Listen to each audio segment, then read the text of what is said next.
I love the music. The DJ is incredible. The people are really awesome.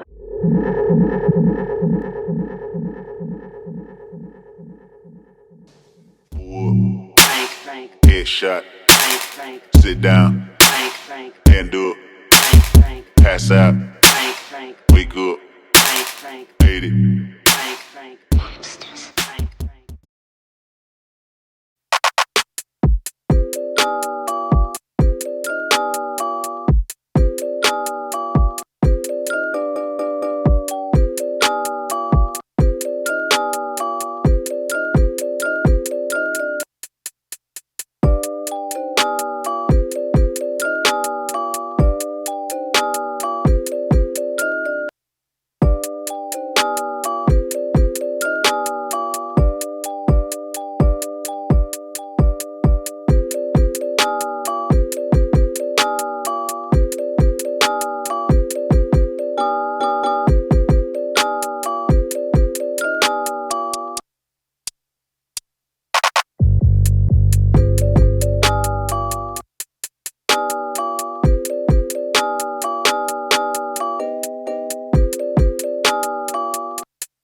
All right, welcome back, ladies and gentlemen. My name is Alchemix. Thank you for checking out the Alchemix channel.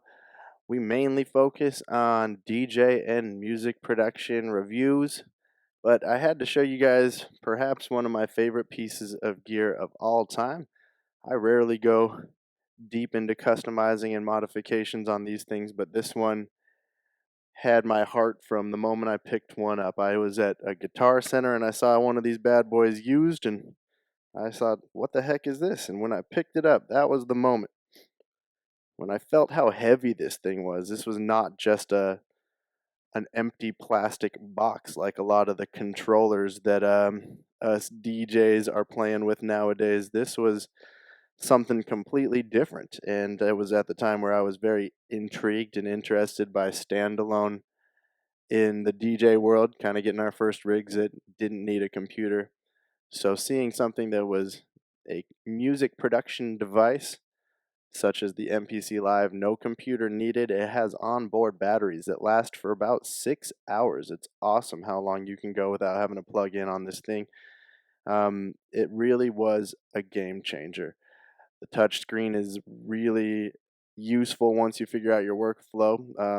I still wish, as far as I know, even with the MPC Live 2, there's no ability to connect a mouse Bluetooth. That has been my one request from day one.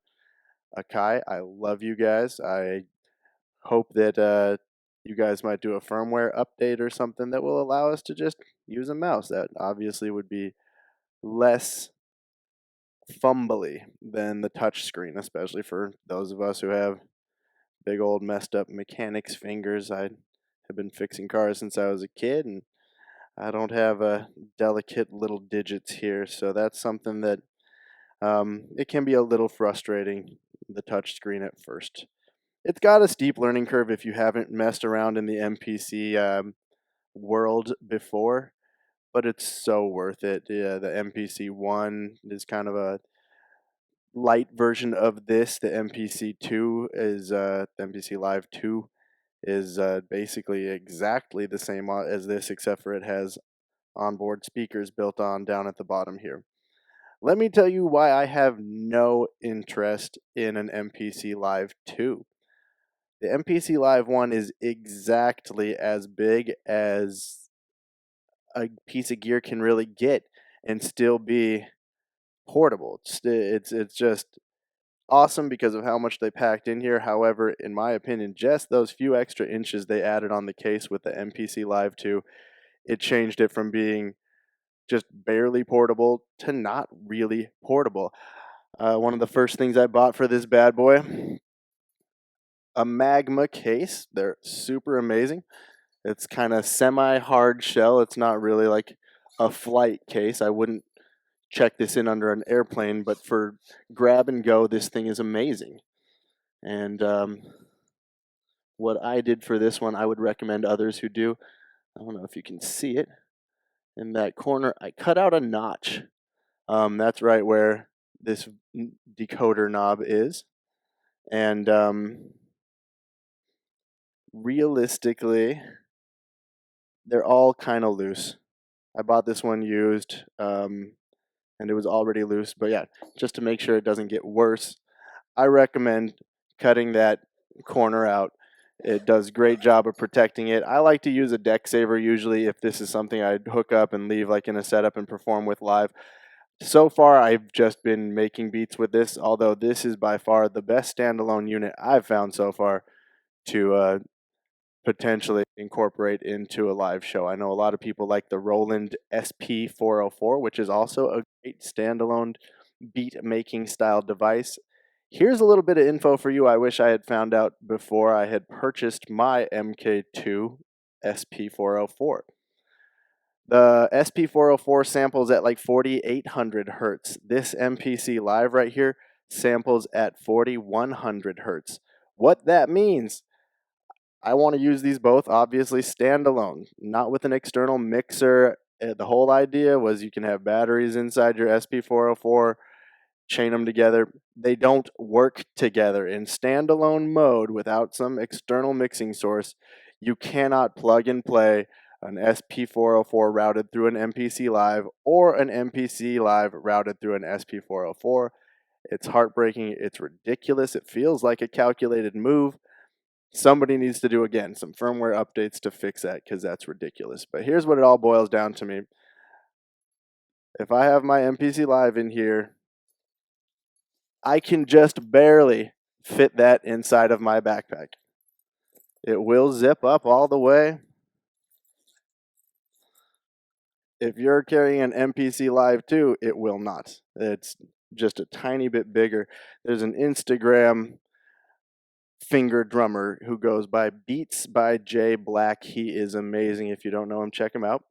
But he made a post where he opened up his MPC Live 2 and he was looking at those little speakers talking about, hey, we could maybe put in an amplifier and some extra speakers. Because when you look at the case on an MPC Live 2, those extra 2 inches that they extend out down here at the bottom to put those speakers in, it's 99% empty space. It's really, it just, in my opinion, the MPC Live 2 is not truly a portable device, whereas the MPC Live just barely qualifies as one. If I want to make my MPC Live perform just as well, maybe a little better than an MPC Live 2, I have this stupid little Bluetooth battery speaker. It's got 2 slightly bigger speakers in it than the MPC Live 2, and an auxiliary cable. All fits in my backpack very easily. I can make myself an MPC Live 2, but then I can take that part back off of it and still have a portable production unit. So I'm terrified when this thing bricks. I don't want to have to buy an MPC Live 2. It scares me that the MPC Live is now out of production. I hope that Akai will consider reissuing something along the lines of a slightly smaller live style controller in the future without onboard speakers, because to be honest, for I think most of us, I don't think that's really what we want. I think there's other features like a Bluetooth mouse. Sorry, mouse. Anyway, so what I've done to hook this bad boy up, I started with a set of fat pads from MPC Stuff. These are the 808 pads. It's cool that they have, rows of colors. What I've noticed is when you program each pad to a different color, like I often do when I create custom sample banks, the color on top kind of colors the color. So if you have the same color on the white row as you do on the orange row, you can't really tell. It's not necessarily an advantage. They claim to be 55% thicker than stock pads installed. I don't think they really live up to 55% thicker. When I first installed them, it was a huge, nasty job. I have another video you can watch if you're interested in installing fat pads, specifically on these live devices, the Live 1 and Live 2. I caution you guys, this is not a beginner upgrade, and it scared the crap out of me because I thought I had potentially caused issues to my unit. I'm very grateful that it is now working as solid as it ever has.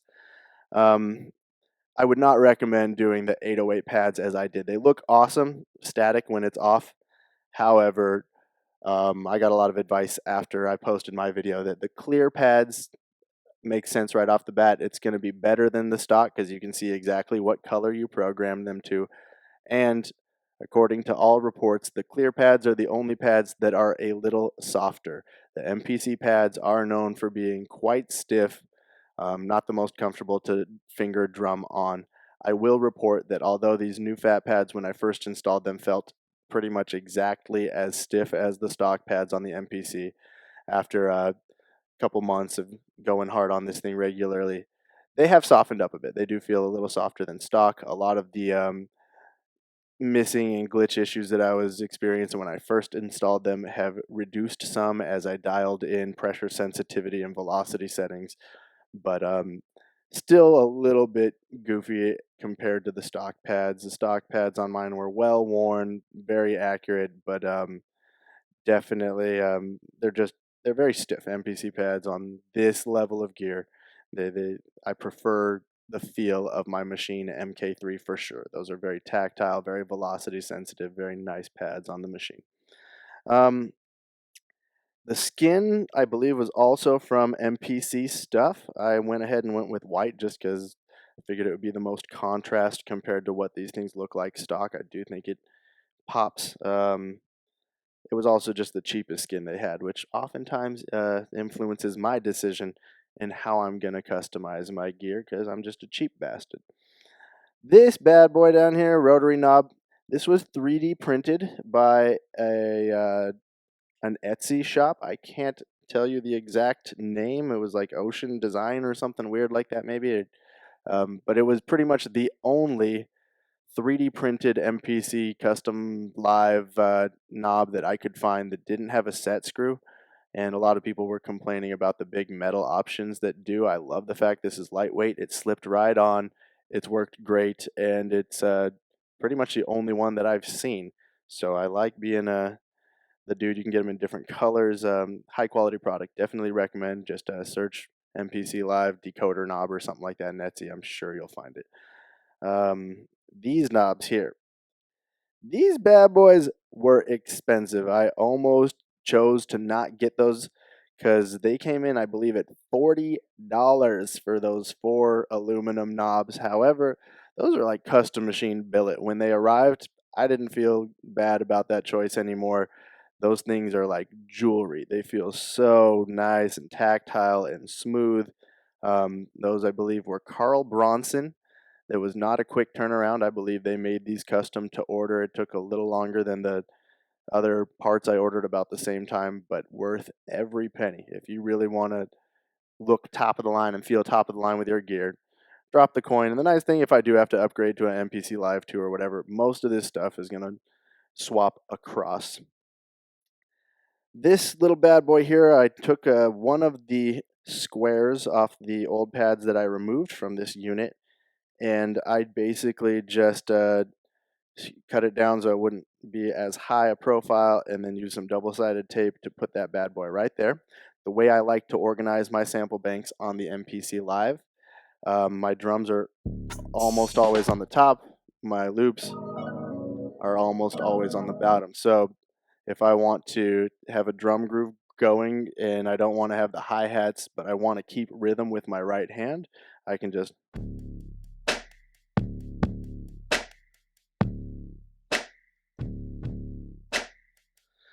use that as a benign pad that I can punch on to keep rhythm instead of having to tap on. You'll see a lot of guys just tap on there on the counter or something like that.